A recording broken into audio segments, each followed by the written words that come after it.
여러분은 평생 쌓아온 모든 것이 하루아침에 무너져 내린다면 어떻게 하실 건가요? 가장 믿었던 사람이 뒤에서 칼을 꽂고 있다는 걸 알게 된다면요?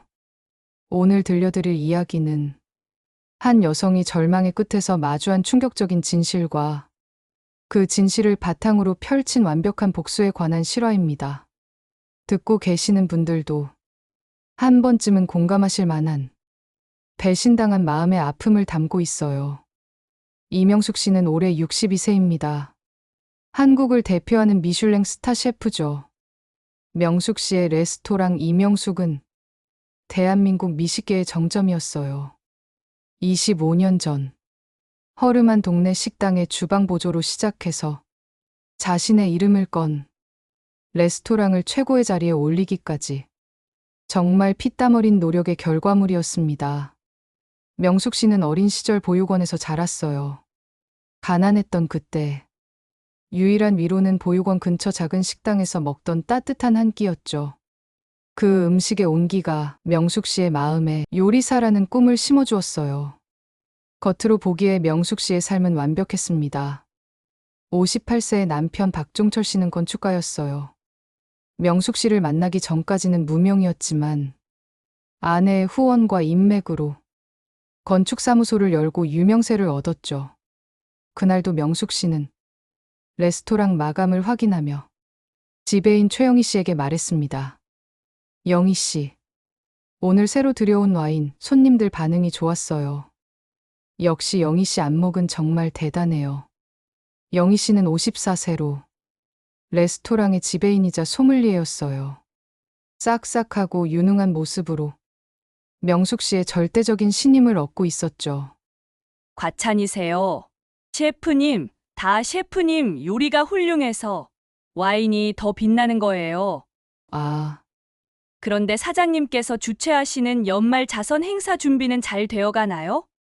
그거요. 종철 씨가 알아서 잘하고 있을 거예요. 저는 요리 말고는 영 젬병이라서요. 그래도 좋은 일 한다니 뿌듯하긴 해요. 남편 종철 씨가 불우이웃을 돕는 자선 행사를 준비한다며 최근 부쩍 바빠진 터였어요. 늦은 밤, 텅 빈 레스토랑에 홀로 남은 명숙 씨는 문득 알 수 없는 허전함을 느꼈어요. 남편과의 대화는 언제부턴가 레스토랑의 매출과 그의 사업 이야기뿐이었거든요. 뜨거웠던 열정은 일상의 관성 속에 희미해져 갔어요. 명숙 씨는 애써 고개를 저으며 생각했어요. 다들 이렇게 사는 거겠지. 나이 들면서 자연스러운 거야. 하지만 가슴 한편에서는 설명할 수 없는 불안감이 스멀스멀 올라오고 있었어요. 다음 날 오후, 명숙 씨는 새로운 시즌 메뉴에 쓸 희귀한 버섯을 구하기 위해 강원도 산지를 직접 다녀오는 길이었어요. 운전석에 앉은 명숙 씨의 얼굴에는 피곤함 속에서도 새로운 요리에 대한 설렘이 가득했어요. 이 버섯으로 어떤 요리를 만들까? 손님들이 좋아하셨으면 좋겠는데 명숙 씨는 늘 그랬듯 손님들의 만족스러운 표정을 떠올리며 운전에 집중했어요. 그때였습니다. 굽은 국도를 빠져나오던 명숙 씨의 차를 향해 중앙선을 넘어온 덤프트럭 한 대가 무섭게 돌진했어요. 피할 새도 없는 순간이었어요. 명숙 씨의 눈앞에 거대한 철덩어리가 다가오는 게 보였어요. 이제 끝이구나. 그런 생각이 스쳐 지나갔어요. 굉음과 함께 세상이 뒤집혔어요. 유리 파편이 빗발치고 명숙 씨의 의식은 끝없는 어둠 속으로 가라앉았어요. 마지막으로 기억나는 건 따뜻했던 보육원 시절의 그 작은 식당 냄새였어요. 회의 중 아내의 사고 소식을 들은 남편 종철 씨가 병원으로 달려왔어요. 의사는 심각한 표정으로 말했습니다. 뇌 손상이 심각합니다. 현재로선 의식 회복을 장담하기 어려워요. 마음의 준비를 하셔야 할 것 같습니다. 종철 씨는 절망적인 표정으로 주저앉았어요. 하지만 그의 눈빛 아주 깊은 곳에서는 슬픔과는 다른 차가운 무언가가 스쳐 지나갔어요. 그 순간을 포착한 사람은 아무도 없었어요. 사고 후 3일째였어요. 명숙 씨의 의식이 서서히 돌아왔어요. 하지만 이상했어요. 눈을 뜰 수도, 손가락 하나 까딱할 수도 없었거든요. 마치 투명한 관 속에 갇힌 것처럼. 의식은 또렷했지만 몸은 그 어떤 명령에도 반응하지 않았어요. 명숙 씨는 당황했어요. 내가 지금 어떤 상태인 거지? 왜 몸을 움직일 수 없는 거야? 공포가 밀려왔어요. 하지만 곧 자신이 살아있다는 사실에 안도했어요. 살았어. 그것만으로도 감사해야지. 그때 병실 문이 열리고 익숙한 발걸음 소리가 들렸어요. 남편 종철 씨였어요. 명숙 씨는 마음속으로 외쳤어요. 여보, 여보, 내가 깨어났어요. 내 말 들려요? 하지만 종철 씨의 다음 말은 명숙 씨를 얼어붙게 만들었어요. 매일 병원 오는 것도 이제 지겹네. 대체 언제 죽는 거야? 명숙 씨는 자신의 귀를 의심했어요. 평소 다정했던 남편의 목소리가 아니었거든요. 차갑고 짜증스러운 어조였어요. 내가 잘못 들은 거겠지. 설마. 그때 종철 씨가 휴대폰을 꺼내 누군가와 통화를 시작했어요. 영희야, 나야, 응, 병원이야. 아직 그대로야. 의사 말로는 이대로 식물인간이거나 곧 갈 거래. 영희 씨. 레스토랑 지배인에게 하는 말이었어요. 종철 씨의 목소리는 아까와는 달리 한없이 부드러워졌어요. 자기야, 조금만 참아. 25년 가까이 저 여자 비위 맞추며 사는 거. 나도 지옥이었어. 이제 저 여자가 평생 일군 레스토랑. 저 여자가 가진 모든 게 다 우리 차지가 될 거야. 명숙 씨의 머릿속이 하얗게 변했어요. 뭐라고? 저 여자라니? 영희 씨와 무슨 사이라는 거야? 심장이 터질 것 같았어요.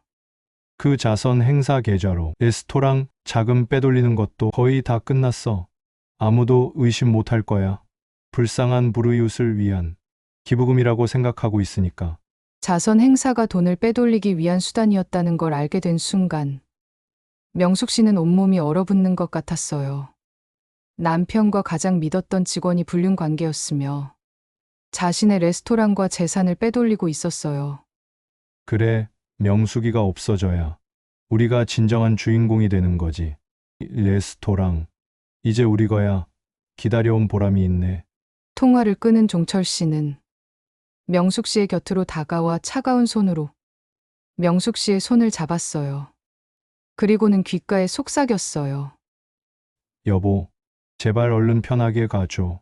당신이 사라져야 모두가 행복해지잖아. 안 그래?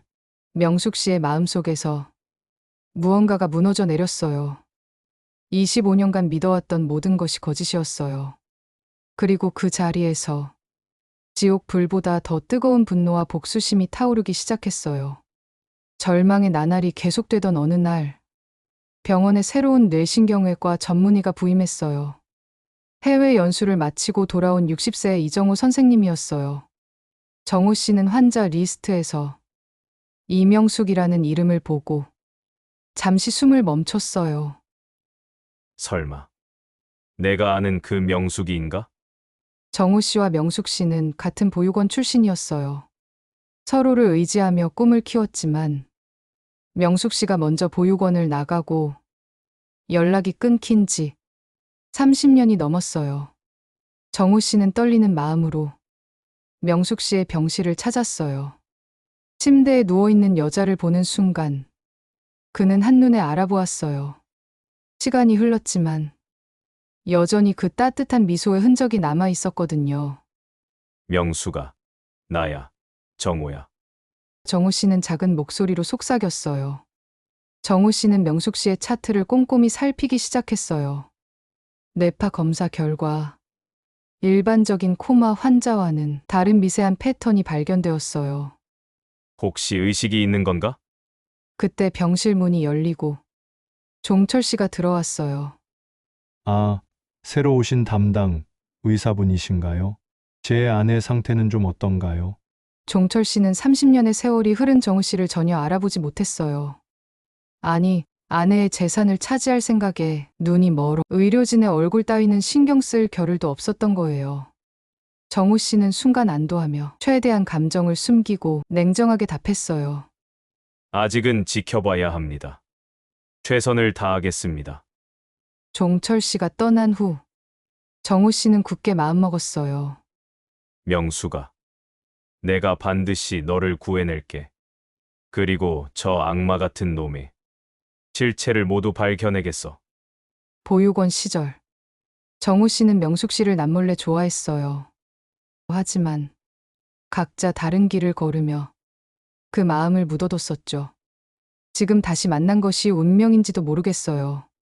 다음 날 오후 정우 씨는 다시 명숙 씨의 병실을 찾았어요. 그는 명숙 씨의 귀에 대고 조용히 속삭였어요. 명수가. 내 말이 들리면 손가락을 한번 움직여봐. 아주 조금이라도 괜찮아. 명숙 씨는 복수심으로 타오르는 모든 정신을 집중해 오른손 검지에 힘을 주었어요. 파르르, 아주 미세한 떨림이 있었어요. 정우 씨는 그 신호를 놓치지 않았어요. 세상에 정말 듣고 있었구나. 두 사람은 그날부터 비밀스러운 대화를 시작했어요. 얘는 한 번, 아니오는 두 번 손가락의 움직임으로 명숙 씨는 정우 씨에게 모든 진실을 털어놓았어요. 남편과 영희 씨의 불륜, 레스토랑 횡령 계획, 그리고 자신을 죽이려 한다는 끔찍한 사실까지요. 정우 씨는 분노로 온몸이 떨렸어요. 어떻게 이런 일이 가능해? 명숙이가 평생 바쳐 일군 모든 걸.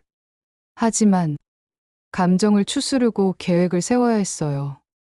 정우 씨는 명숙 씨의 오랜 동료이자 레스토랑의 부주방장인 김선미 씨에게 연락을 취했어요. 선미 씨는 55세로 최근 레스토랑의 분위기가 이상하다고 느끼고 있었어요.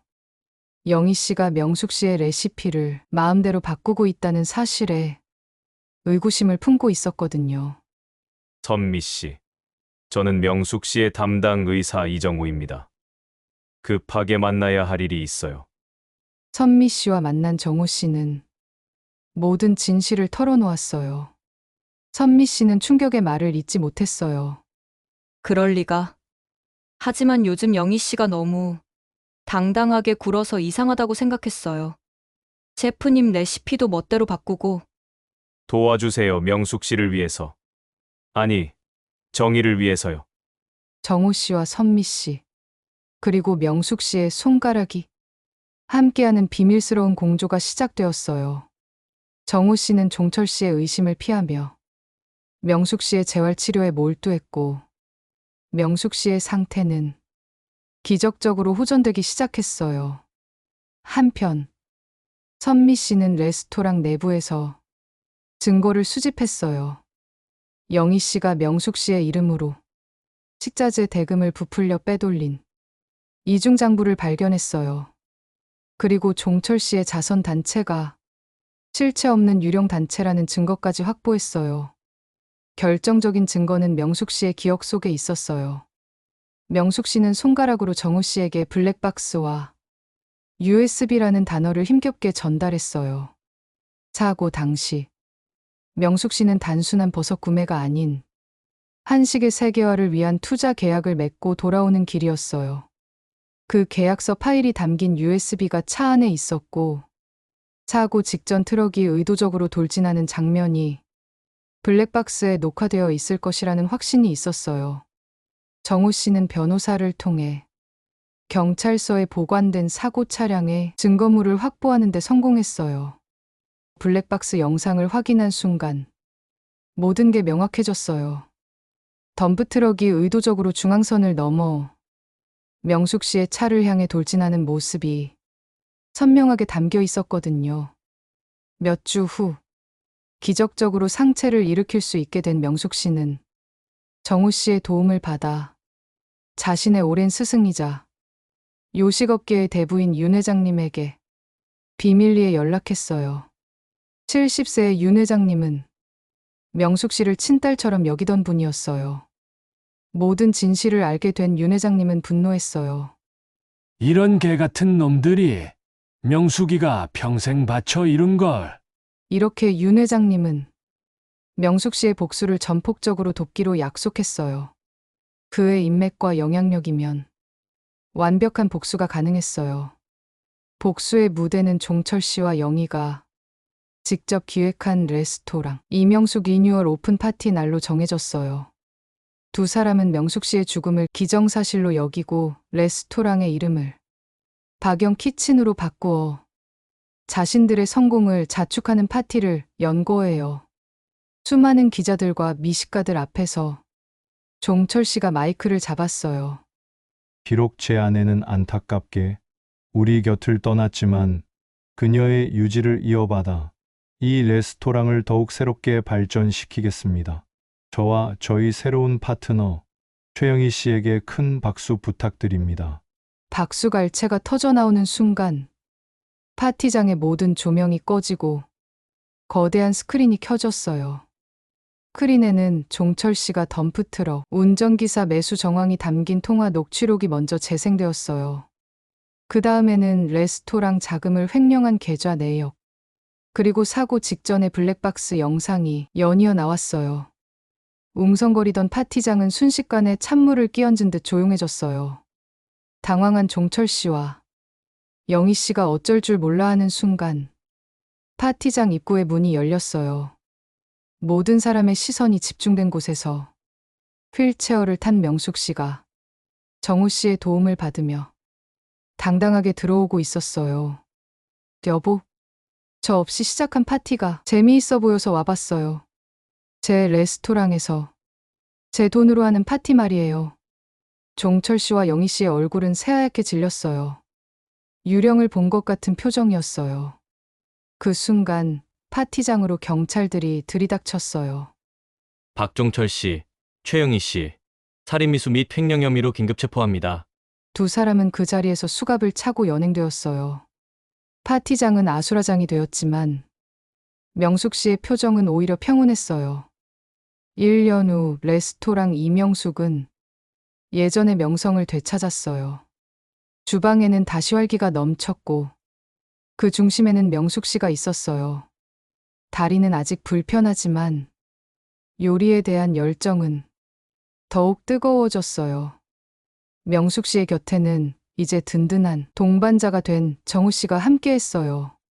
30년 만에 다시 만난 두 사람은 서로의 상처를 어루만져주며 새로운 사랑을 키워가고 있었어요. 오늘따라 더 행복해 보이네. 무슨 좋은 일이라도 있나? 정우 씨가 물었을 때 명숙 씨는 환하게 웃으며 답했어요. 그냥 살아있다는 게 이런 거구나 싶어서요. 제 손으로 요리를 하고 좋은 사람들과 함께 웃고 이게 진짜 제 인생의 레시피였어요. 명숙 씨는 과거의 아픔을 딛고 일어섰어요. 배신과 절망이라는 최악의 재료를 결국 사랑과 희망이라는 최고의 요리로 만들어냈어요. 정의는 늦었지만 반드시 승리한다는 걸 보여준 이야기였어요. 여러분도 힘든 일이 있을 때 명숙 씨의 이야기를 떠올려 보세요. 가장 어두운 순간에도 포기하지 않으면 반드시 새로운 희망의 빛이 찾아온다는 것을요. 오늘 이야기가 여러분의 마음에 작은 위로가 되었기를 바라며 이만 마치겠습니다.